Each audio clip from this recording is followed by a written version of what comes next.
Guys, അപ്പോൾ എൻ്റെ പുറയിലുള്ളത് XEV90 ആണ്. ഇതെങ്ങനെ നമുക്ക് ഒരു പബ്ലിക് ചാർജിങ് സ്റ്റേഷനിൽ ചാർജിനാണെന്ന് നോക്കാം. അപ്പോൾ ഈ വണ്ടിയാണ് നമ്മൾ ചാർജിനാൻ കൊണ്ടുവന്നിരിക്കുന്നത്. പത്തനംതിട്ടയിലുള്ളൊരു ചാർജിങ് ഹബ്ബിലാണ് നമ്മൾ വന്നിട്ടുള്ളത്.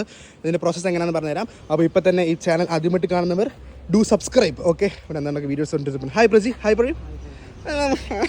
ഇപ്പോൾ ഓൾറെഡി ഇവിടെ MGയുടെ IZCV കിടപ്പുണ്ടാവണം.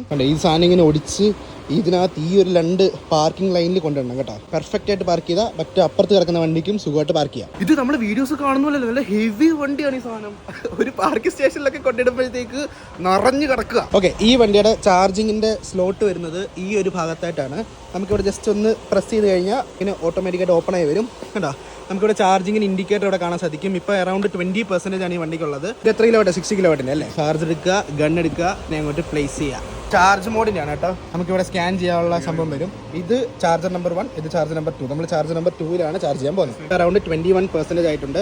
നമുക്ക് എത്ര ടൈം എടുക്കും ഇതൊരു 80-90% ആവാൻ നമുക്ക് നോക്കാം. ഗൈസ്, അപ്പോൾ നമ്മൾ അരമണിക്കൂർ ചാർജ് ഇട്ടതിന് ശേഷം നമുക്ക് 38% ആയിട്ടുണ്ട്. ഇപ്പോൾ 30 കിലോവാട്ടിലാണ് ചാർജിങ് സപ്പോർട്ട് ചെയ്തുകൊണ്ടിരിക്കുന്നത്. ഗൈസ്, 35 മിനിറ്റ് കൊണ്ട് 20% നിന്നും 41% ആയിട്ടുണ്ട്. അറൗണ്ട് 1 മണിക്കൂർ 43 മിനിറ്റുമാണ് 41% നിന്നും 100% ആവാൻ എടുക്കുക. വിച്ച് മീൻസ് കൂടിയ ചാർജർ ഉണ്ടെങ്കിൽ ഈ പറഞ്ഞ 20 മിനിറ്റ് 40 മിനിറ്റ് ഒക്കെ നടക്കും. അല്ലാത്ത പക്ഷം 1 മണിക്കൂർ 1.5 മണിക്കൂർ നിൽക്കണം.